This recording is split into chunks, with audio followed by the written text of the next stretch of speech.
хүчтэй болж чадах уу? Үзэл бодлын хөв чадaltaй байж чадах уу? Энийг судалснаар ойлгосноо. Цаг байхад та юу гэж бодож байна тухай? Нэгдүгээр Монгол улсын тэтгэврийн санаа байна. Энэ улсын төр засаг нь өөрийнхөө төрийн имчилгээний системд итгэхгүй юм бол яаж энэ хүмүүсийн ажлыг хийх юм бэ? Тийм учраас манай иргэдийн хяналтыг хийх ёстой байлтай. Яруу найрын бичдэг. Тэр дотроо та ганцаардахгүй гэж бичсэн байна. Тэр ямар учиртай? Та ганцаардаа энийг ингээд за яг хийе гэсэн юм механизм байна уу юу? Байхгүй та хийлгэж чадахгүй юу? Хөгжил дэвшлийн гол асуудлаар дэлхийн болон Монголын нөлөө бүхий хүмүүстэй таныг уулзуулна. Үндэсний дэлгэцээр жаргал сайхан де факто. Сайн байцгаана уу хүнд үзэгчтэй. Өнөөдөр манай үндэсний телевизээр гарч байгаа шууд де факто нэвтрүүлгээ Монгол улсын их хурлын гишүүн Ноён Нямдарж оролцож байна. За сайн байна уу та? Сайн байна. Та саяхан улсын их хурлын хурал дээр, улсын их хурлын чуулган дээр төмөр замаа тавьж чадахгүй юм бол засгийн газар бүрэн бүрэлдэхүүнээрээ зайлцгаа гэж хэлж байгаа юм. За яагаад та тэгж хэлвэ? Их хурл тарж засгийн газар бүрэн бүрэлдэхүүнээр зайлвал таарна гэж. Энэ төмөр замын ажил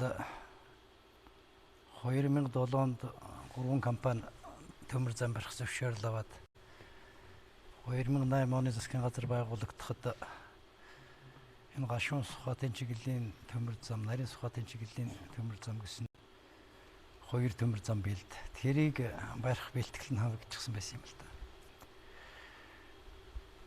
Тэгээд 8 оны 9 сард чинь туу цаачлах гэж хэлсэн шүү дээ. Газар шорооны ажил эхлүүлэх. Тэгээд дундуур нь шин зас гарч ирэл зогсоосон. Дараа нь Оросуудаа нээлж төмөр зам барина. Өргөн царгийн төмөр зам барина. 5 толгойд тэд нартай хамтрана гэж баахан яриа хэлцэр хийж байгаад тэр байхгүйсэн. 2010 оны 5 сард төмөр замын талаар төрөөс баримтлах бодлого батлагдсан.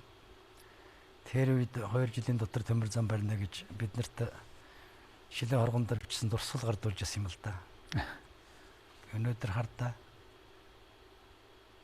6 жил өнгөрсөн байгаа биз.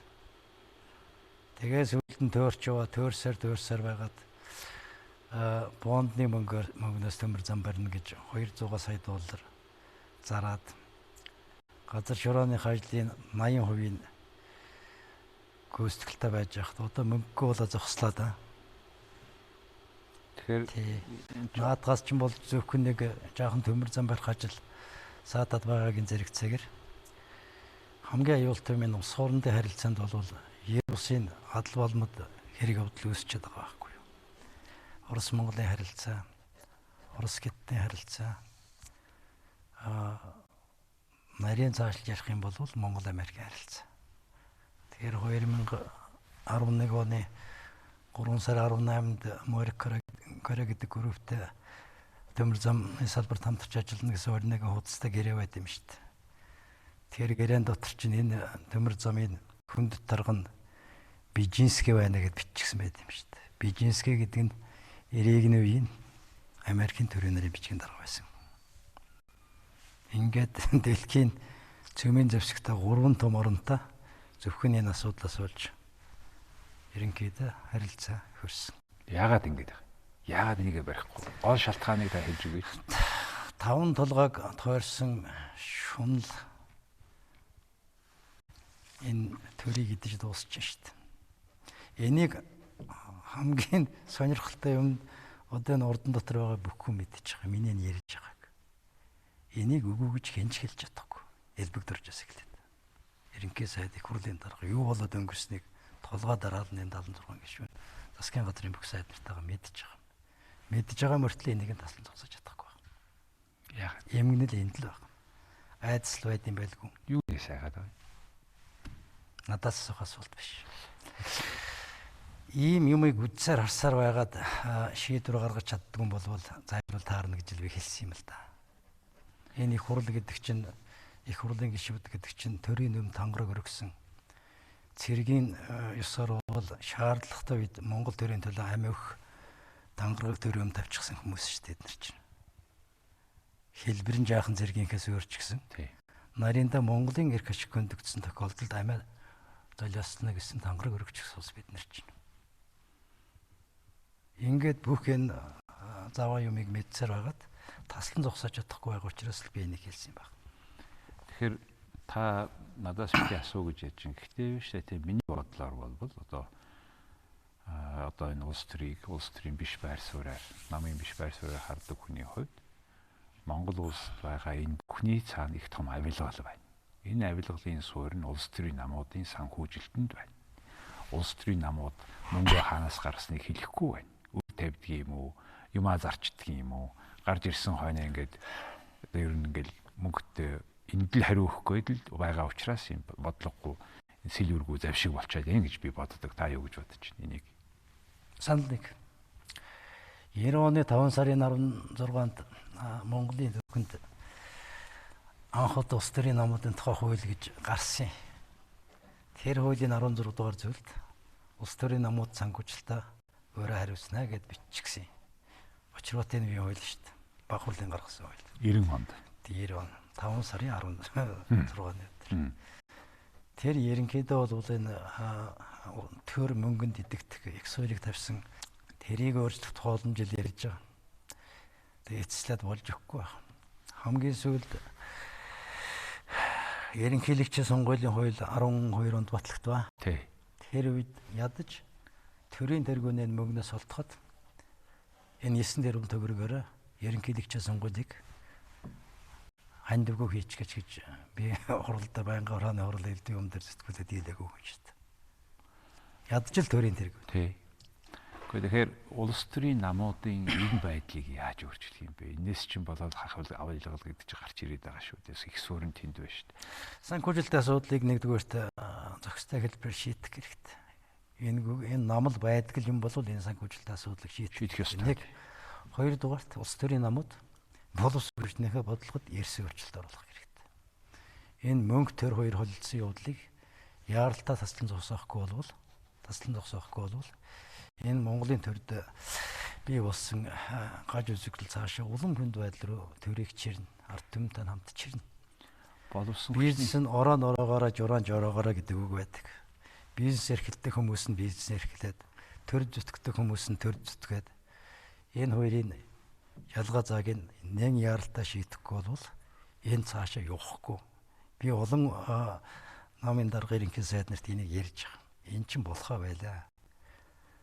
Энэ бизнесийг улс төрөөс тодорхой зайд барихгүй бол манайх шиг бүх компанийн захирал төр дороод ирчихсэн улс хаана байна. Энэ чинь эргээд төр идэж байна гэдэг юм л олон жил яриад болохгүй байгаа юм да. Болохгүй байна. Тэгэл нөгөө сонгуулийн үеийн санхүүжилт чинь дараа нь албан тушаал хуваарлах, албан тушаалаар дамжсан эрх мэдлийн ялгаа бий болгох, эрх мэдэл авсан хөрөнгөтэй хүн эрх мэдэл авч чадаагүйгээ хавчих, кяхах. Ийм юм л орол энэ өдрийн эмгэнэлтэй байдалд хүргэж байгаа шүү дээ. Яг дасгал хэрэгтэй. Хувилбар байхгүй шүү дээ. Улс төрийн намын дарга нар энийг зарлах хэрэгтэй л дээ. Би жишээ нь намын дарга бол шууд л зарлана. Та өөр хувилбар байхгүй. Та өөр маш хэцүү гэдгийг би ойлгож байна. Ингэж асууя л да. Та шүү дээ энэ өнгөрсөн одоо энэ ардчлалын жилүүдэд 19 жилд нь хууль зүйн яамны сайдаар 3 удаа, дэд сайдаар 1 удаа маш урт хугацаанд энэ сайдын ажлыг хийсэн. Тэгээ тань шиг албан тушаалтай. Тэгээ та өнөөдөр энэ олон жил сонгогдсон улсын хурлын гэж нөлөө бүхий манай өнөөдөр за саяхан болтол нөгөө сөрөг нам байж байгаа одоо нэгдсэн. Энэ хамгийн та нөлөө бүхий удирдах чинь нэг. Та хийж чадахгүй тэг хин хийх. Тэгээ би нэг л хувь хүн шүү дээ. Гэхдээ та намын удирдлагт байх шүү. Сая жишээ нь засгийн газарт ороход би бол эсрэг байсан шүү дээ анханаас. Тэгсэн. Тэгэхэд би нэг хүн болол дуусчих. Өөр яах вэ? Олон хараа шийдвэр гаргадаг нэ арчилгээ гэж юм чинь нийт жиднэ гэж ярьцгаад Улангийн хүч төрөө мөрөө шийдэх юм бол нэг хүн нэг л хүн шүү дээ. Тэгэхдээ Нөлөөлөх нэг дийлэх хүн юм гэж нэг байдаг. хүн түүхэн өөрчлөлт хийж чадна ш. Та энэ мэдээллийг гаргаж ирээд намын даргын өмнө та ийм байна. Ингэж ийн гэсэн ийм хүний хувьд хийхэд танд юу болохгүй. Хүлээж авахгүй бол тэр чинь эрх мэдэл өөр хүнд байна шүү дээ. Зүгээр чинь бол төвөгт асуудал. би ойлгож байна. Маш төвөгт. Нам дотроо ярьдаг манай намынхын цөм мэднэ. Нэг хэсгэн дургуун бас үнэн. Би хүн болгон таалагдхалгүй шүү дээ. Гэхдээ харин тийм л тийм учраас би таны хэлж байгаа, ярьж байгаа зүйлүүдийг хараад үнэхээр бид энэ урагшаа явах энэ хөгжил дэвшээ явуулъя, юм 5 толгойг чинь явуулъя. Тэгээд 5 толгойг явуулахад энэ төмөр замаас гадна тэг юу болохгүй.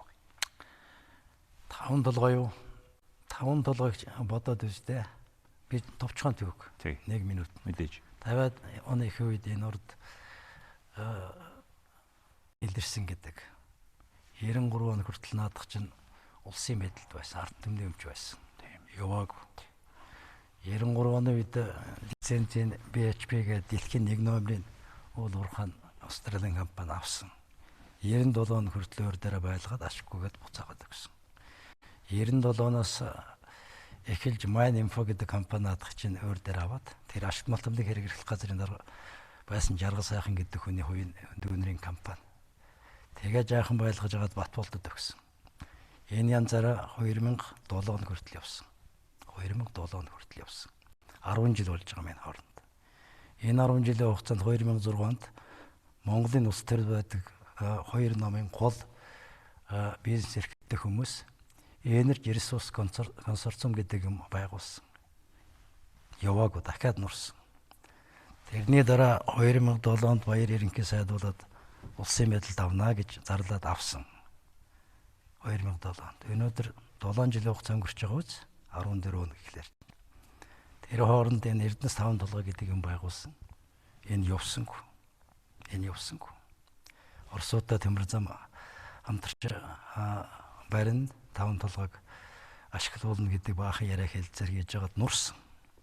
Дараа нь Алтан уягт ажлын хэсэг байгуулагдаад энэ улсын медалд гол хэсэг нь очсны дараа Алтан уяг ажлын хэсгийг ахлаад нарийн бичгийн дараагаар нь 8 оны хэсгийн газар Хөрлбаатар бүрэлдэхүүнд Баттуулга зоригтнаар байж байгаад баахан том улсын том компаниудаа яриа хэлцээр хийсэн. Тэгсэн. Япон, Орос, Хятад, Америкийн Peabody дээр нь Солонгос гэдэг ингээд 5 улсын гол улсын компаниудаа яриа хэлцээр хийж байгаа тэрийг их зогсоосон. Шалтгаан нь бол дахиад Оросын тал та нар энэ асуудлаар өмнөх тохирсон тохиролцоноос ухарсан учраас гэдэг шалтгаан тавиал нэг талаас. Нөгөө талаас нь Оросуудаа төмөр зам хамтарч барин 5 толгойг ашиглуулна гэсэн мөртлөө урд айлт очиж 5 толгойг ашиглах онцгой эрхийг өгнө гэж санал бичгүүлдээд тэрийг нь Оросууд мэдчихад энэ зогссон. Ийм учиртай юм наадах чинь. Одоо тэгээд эргээд бодож явахад улсын хуулиа болсонгүй. Хувьд очлоо болсонгүй. Гадныхантай хамтрах гэж үзлээ болсонгүй.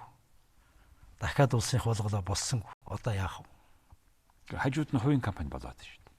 Хувийн компани Energy Resource тэрнтэй чинь одоо хамтарч ажиллах хэлбэрийг сонгоно гэдэг засгийн газар санал оруулалт ирсэн чинь их хурал дээр энийг зүгээр л гацаачлаа. Их хурал дээр энэ шийдвэр гарч чадахгүй байх. Тэр их хурлын дарганы захирамжаар байгуулагдсан ажлын хэсэг чинь энийг зүгээр ураад ирсэн саналыг унах зорилготой ажлын хэсэг. Өөр ямар ч зорилго байхгүй. Яагаад унах гэдэг вэ? Би мэдэхгүй байна шалтгаан. Тэр гэрэн муу гэрэ гэж л ярьцгаагаад байгаа. Муу байж болно. Тэгвэл тэрийг нэгд суугаад ярьж болноод надад байгаа өнөөдөр хүртэл мэдээлэлээр бол их хурал дээр орж ирээд бараг сар боллоо. Энэ хугацаанд тэр их хурлын даргын захирамжаар байгуулагдсан ажлын хэсэг нь нэг удаа хагас тутас өгсөн.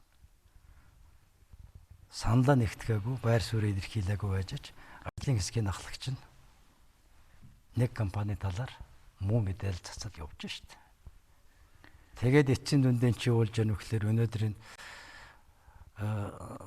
зургаар харахад за яг их хурлын 76 гишүүн элдв шалтгаанаар байр суурь нэгтгэж болдгүй юм байж. Аюулгүй зөвлөлийн 3 гишүүн 2 байр суурь яриа суучихсан.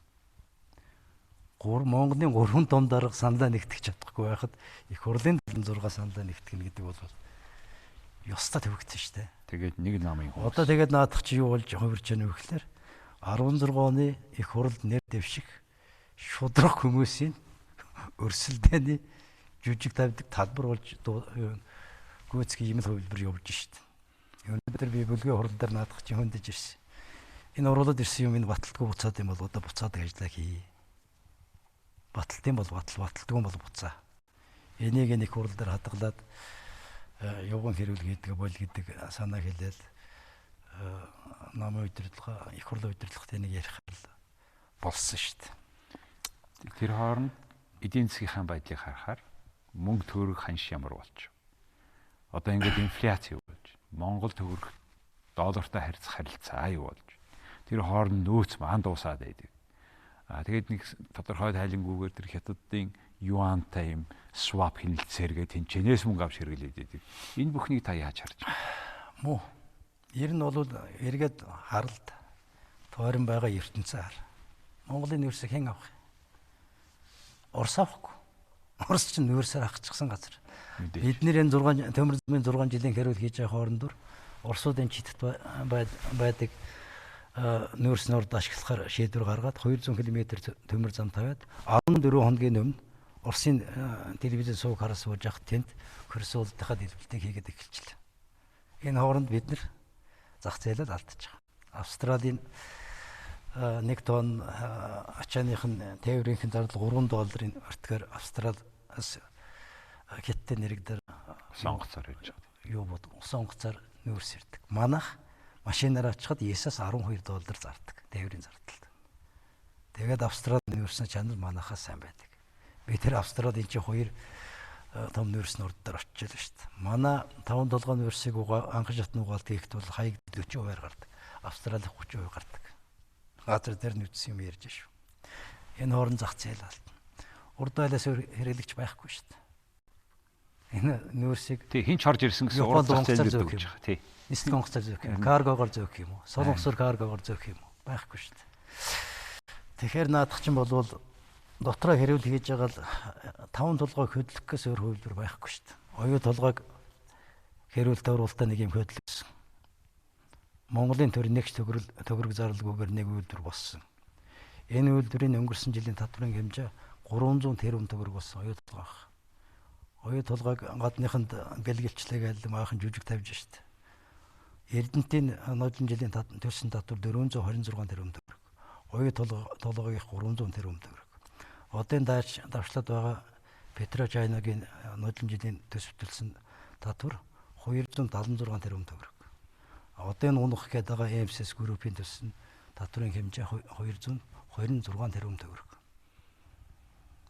Одын 5-7 орж ирээд их хурлаар маргаан боснаас юу болж ийнө вэ гэхээр энэ EMSS гэдэг өрсөлдөгчийг дарж унгах хөдөлгөөний их хурл дээр хэрэг дээр өрнөжл. Энийг дараад унгахчий гэж бодъё л да.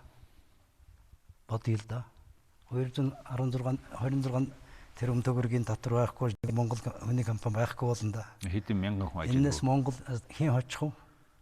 Би тэр ухаадаг дээр нь очиж үзчихсэн 11 онд. Би Монгол хүнээр тэгт бахархсан. Мянган Монгол хүн ажиллаж ирсэн. Тийм байлаа.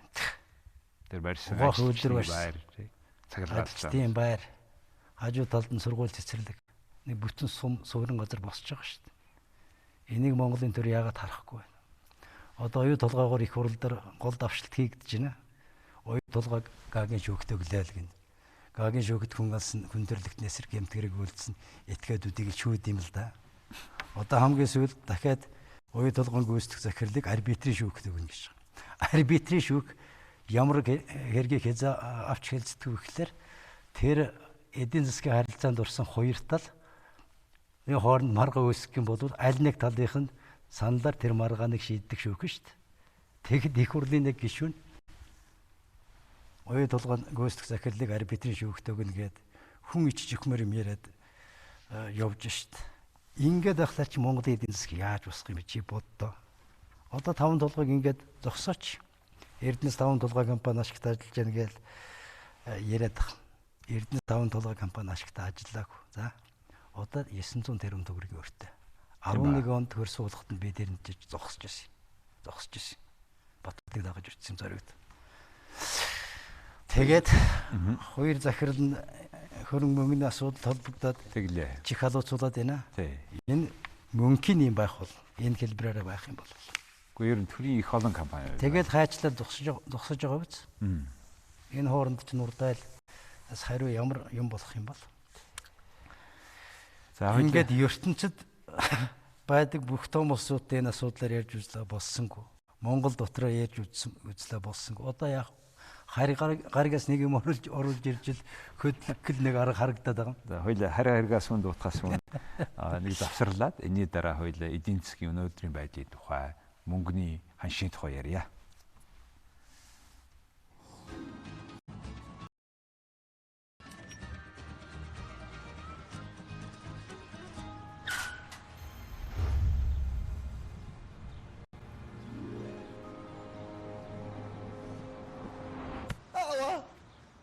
Таалагдж байна уу? Гоё юм байна. Янаа нэвэл авч болно шүү дээ. Сууч.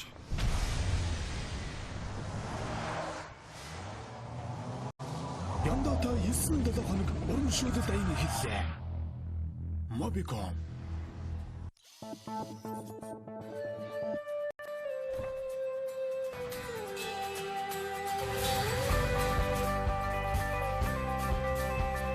Монгол банк нь засгийн газрынхаа алаасанд орчихжээ гэж.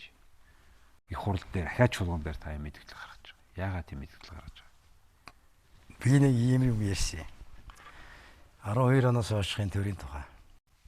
Их хурл засгийн газрын хуулийн хэлцээ үүрэг гүйцэтгэдэг болсон. Засгийн газрын томдод үйл ажиллагаанд нь хяналт тавьдаг өөрөө ирэх барихтай байгуулга биш. Засгийн газраас оруулж ирсэн юм буруу юм болгоныг төлөвч гаргадаг хуулийн засгийн үүрэг гүйцэтгэдэг болсон. Гэж нэг юм хэлсэн. Дээрээс нь нэмээд энэ Монгол банк чинь засгийн газрын касс чинь болчлоо гэдэг юмыг яриад 2 жил болж байна. Бараг 3 жил болж байна. Монгол банкны ерөнхийлөгч Зол Жаргал гэдэг хүнийг 12 оны намар тавьсан.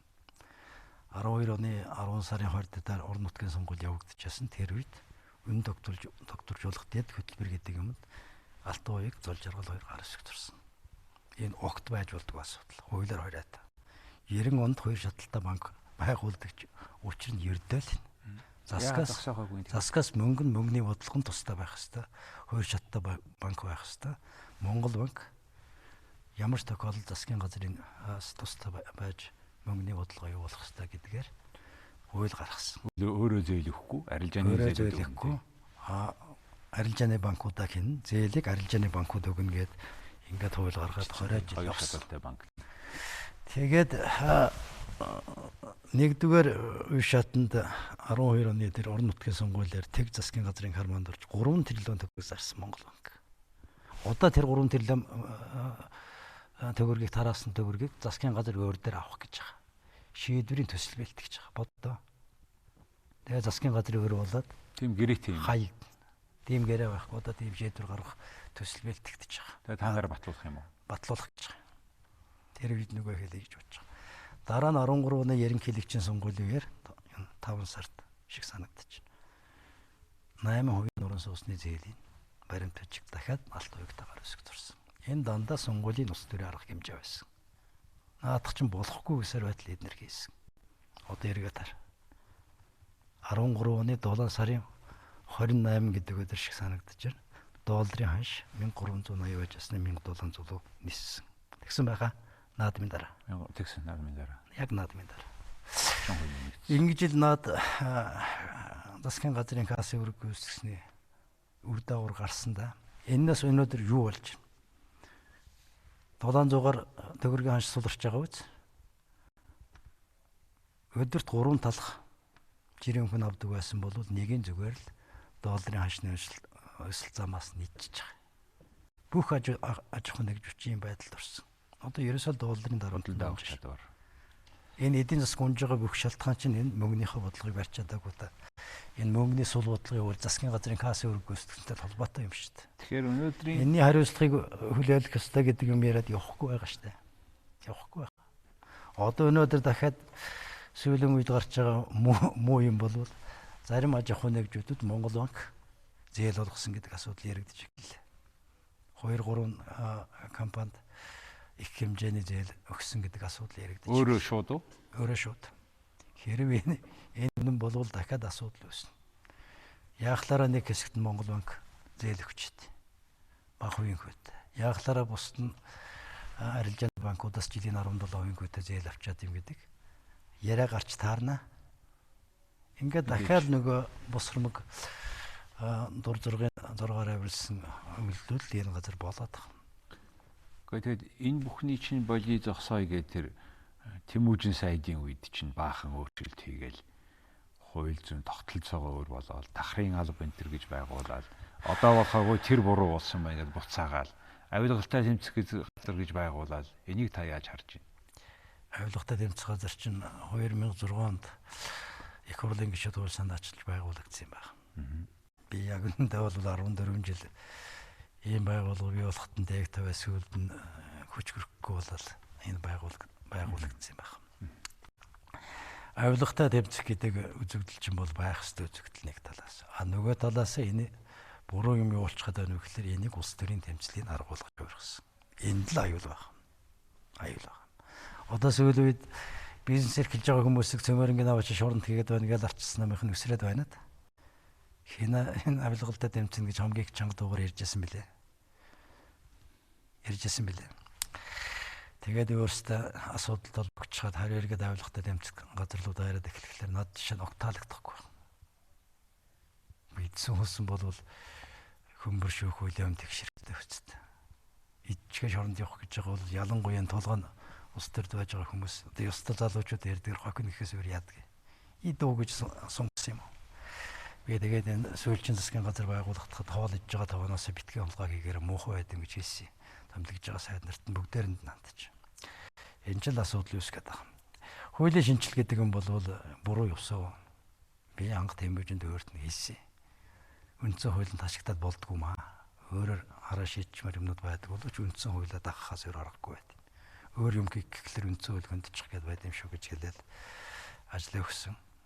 Өөрөөр шүүхийн шинжилгээ хуулиуд гэж нэг 4 хууль гаргасан. Тэр хуулийн бүх амин сүсүүдийн үндсэн хуулийн цэс нураачлаа шүү дээ. Үндсэн хуулийн цэс буруу шийдвэрч гаргаж байгаа юм биш.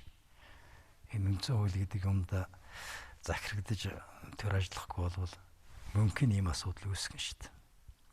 Үндсэн хууль захирагдаж гин гэж хэлээд та нар чи өөрсдөө их хурлын гишүүд сайд болоод дараа ганц ерөнхий сайд биш сайд болгоныг томилдог болоод ингээд бүр ингээд хөл толгой дараа цэргийн мэрэгдэхгүй болгочлаа шүү. Уу наадах чи юу л да. Үндсэн хуулийн ерөнхий тэр өөрчлөлтийнх нь утга бол байж болно л гэсэн үгтэй юм шүү дээ. Тийм байлээ харин тийм. Чин бол ерөнхий сайд болж байгаа хүн бол засгийн газар гишүүдэд 100% гаднаас байгуулах болцоод Алтан уяг жишээ нь. Би жишээ нь Алтан уягийн оронд байсан бол ер нь гол сайд нар бүх сайд нараа баг гаднаас авах байсан байх шүү. Яагаад үгэж их хурл дээр нь тэр 12 оны эрх баригч бүлэгч нь 45 хүнтэй байсан. 45 хүнтэй. Тэрний тал тэнгахсан сайд болчихлаар чинь их хурлын засгийн газрын карванд орчдсан байгаа үст. Нэг сайд нэг гишүүдийг кармалахад тэгэл хүссэн шийдвэрээ гаргуулж чадна шүү дээ. Одоо энэ үжигэрсэн хөндрөл гардаг үндсэн шалтгаан чи энд шүү дээ. Энэ 2000 онд ерөнхий сайд болоход бол 4 сайд гишүүдээс аваад бусдын гаднаас авчаасан шүү. Тэр бол их чадварлаг засгийн газар байж 2000 оны хүндрэлийн цаана гарсан шүү дээ. Мэргэжлийн засгийн газар байсан юм. Нарийн даа бол жигжид гаргаж байгаас эхлээд том боловсон хүчнүүдээр засгийн газрын бүрэлдэхүүнд байлаа шүү дээ. Нэмд байгаа сайд эднэр эхлээд. Эч бол хуулийн хувьд бол ямар ч хуулиараа шийдэх болцсон үндсэн хуулинд байж л байгаа байхгүй юу. Тэгээ одоо энэ маягаар яваад ирлээ. Одоо тэгээ дараагийн сонгуул дээр та яана гэж бодож байна. Та нар үнэхээр үндсэн хуулийн өөрчлөлтийг та нар энэ хугацаанд их хурд гишүүн байхад амжих юм уу өөрчилж?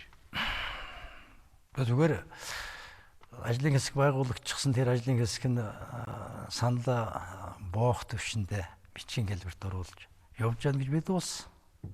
Би асуугаад байгаа юм. Би ажлын хэсэгт нь ороогүй. Орё гэсэн оруулаагүй. Зорилгын санааг нь бол би мэдээгүй.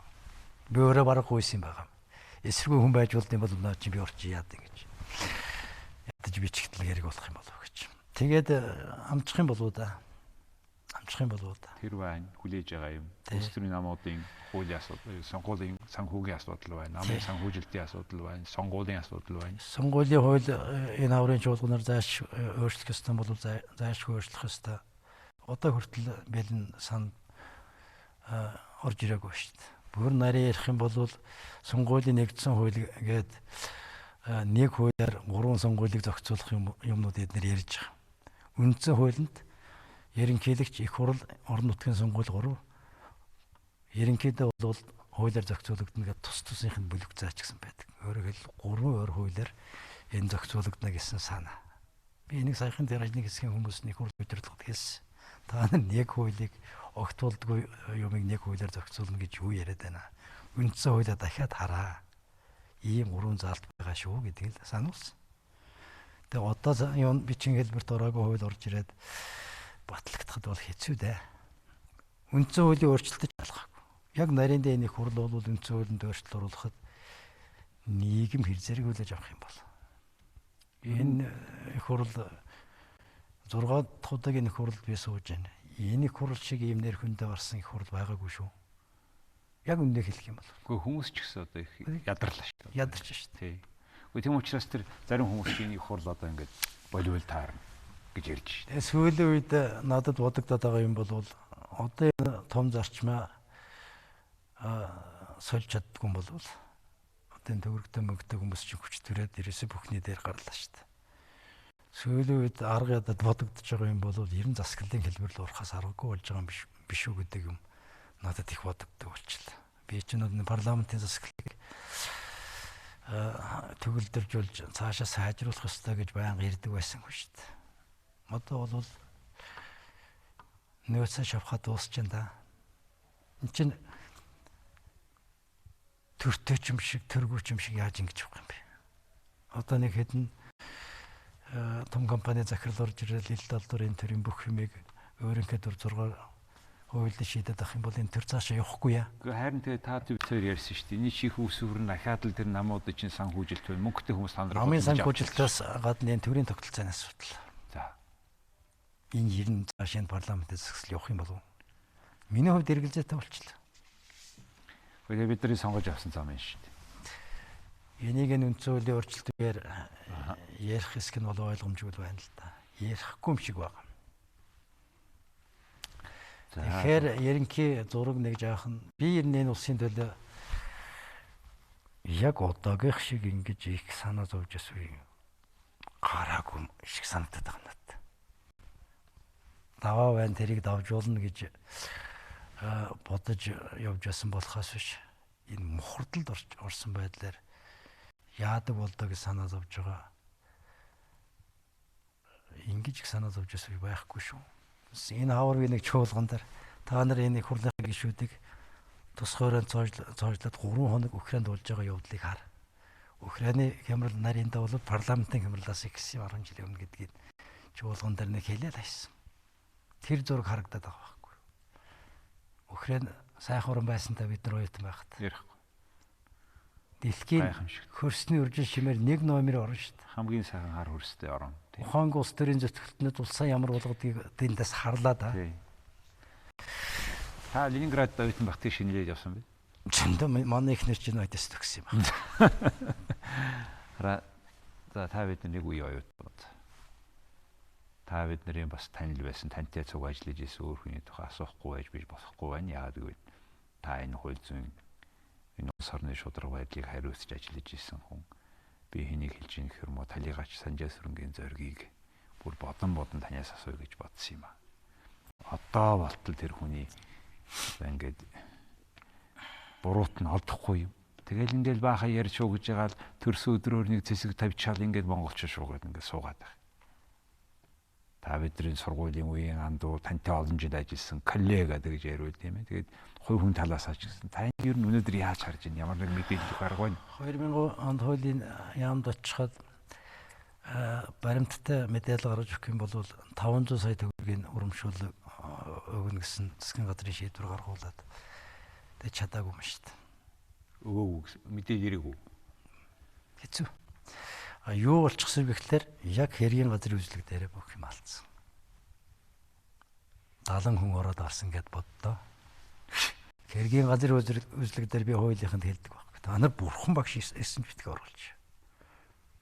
Бурхан багш ирсэн ч битгий оруулж. Зөвхөн өөрснөө ерөөсө халуун юм атгаад авах юм бол тэнд л алдсан л байхгүй. Тэгээд бүх улмаар ирсний дараа хэрэг илэрх болдолалдаг юм л да. Тэгээ одоо боломж асуудал тэр 10 сарын 2-нд 70 хүн оруулж ороод бүх юм дуусгасан. Илэрх бүх боломжуудыг хаасан. Одоо бол аз байвал нэг илэр наз байхгүй бол найдвар байхгүй дээ. Ажлын хэсэг байгуулж тагнуулдар байхан байлгаж үзлээ. Тэгээ бурамшууллын юмнууд одоо ч гэсэн ганц нэг юм судалж байгаа байх. Тэгвэл тэр гол өдөр гол цаг минутанд авах ёстой гол арга хэмжээнүүд авчаадаг бол асуудал байдаг шүү дээ. Бид хоёр яах цөөнх байсан үед л бичээгээл яриад хаяа шатрын хойд тэд нар тавуулахаар би хараад зогсож байдаг байсан юм л да. Тэ. үнэхээр харамсалтай тэгээд энийг боддоо тэр талигач бас нэг ганцаардаад 91 онд байна уу 92 онд би даас нам байхулжсэн байт юм шүү дээ. Их ганцаардаж тийм хийнэ дээ. Мөмбөц. Зовлонтой асуудал. бид одоо цуг ажиллаж цуг сурж ирсэн биеийн багасаа мэддэг болохоор би үргэлж санаад ингэ бодоод асуугаад явдаг. Тэгээ та өнөөдөр их бүр бодиттой нилээд боломж өгсөн хариултыг надад өнөөдөр хэлж байна. За ингээд нэвтрүүлгийн хугацаамаас дуусч байна. Тэгээ энэ та энэ ирээдүйг энэ олон улс орны хагасан залуучууд байна. Тэгээд энэ чи ямар улс оронд амьдрах гэж одоогоос нэг 10 жилийн дараа та яаж харж байна? Яах ёстой юм бэ? Уг нь 12 онд хөрсөн төвшнөө бариад урагшаа ааж маажмаар мацаад байсан бол гайгүй гэрэлт ирээд харагдчихсан шүү дээ. Би ч одоо жишээ нь өөрийнхөө амьдралаас гадна энэ улсын амьдрал ямар болох юм бэ? Энэ өр хүүхэд минийхэд аач нар энэ улсын нийт иргэд яаж амьдрах юм? Швейцар мэт энэ улс болдгоо маа гэхэд зүгээр л нэг цалингаар амьдарчдаг ийм хэвийн улсад үзчихэд тэр бурхных нь орон руу явах юмсан гэж мөрөөддөг байсан байхгүй. Тэгээ одоо энэ хугацаа хойшлж байна да. Бид нэр энэ 12 оноос хойш миний харж байгаа наад зах нь хөгжлийнхаа 7 жилийн боломжийг алдлаа шүү дээ. Боддоо. Тэгэхээр ямар нэгэн энэ улсын мэдлэгтэй чадвартай сайхан залуучуудыг энэ Монголын төр зүтгүүлэх юмсан. Зөндөө байна. Одоо энэ улс төрд хавь дээргэлдэж байгаа нь биш. Би яамд байхад яая гэсэн 3-4 их хурлын гишүүн бэлтгэжсэн. Хаанаас нь чарсан их хурлд ороод ирэхэд орж хашхраад байхааргүй төрийн аждаг дүн нуруу таваад явчихаар хэл устаа бэлтгэсэн мэрэгжлээрээ гарччихсан. Тэгэл тийм хүмүүс орж ирэх зам чи хаалттай болчиход байна. Бидийг ягаадгүй л та нарын байгуулсан нам ч нөөсөө юм хариуцлагагүй байгаас тийм болж байгаа ш нэмдэрж байгаа. Намын толгойд юм байх уу гэдэг чинь асуудал шүү. Тий, нам ямар чанартай байх вэ гэдгээс тий. Тэгээ манай дарга нар нэг юм бодож байгаа байлгүй. Ийм хүмүүс оруулж ирэх үе ирэх байлгүй. Энд л найдах юм байна шүү дээ.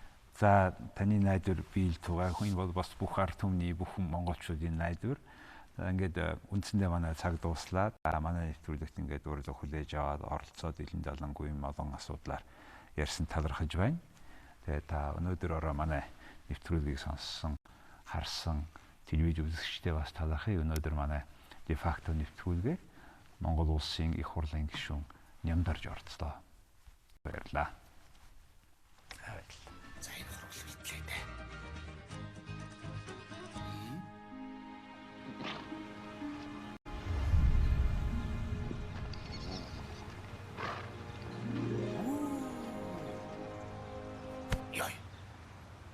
Жин үү? Сайхан юм аа. Яндаа нэвд авчуулна штэ. Яндаа? Сууч.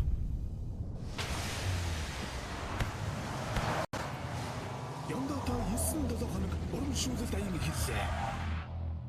Mobicom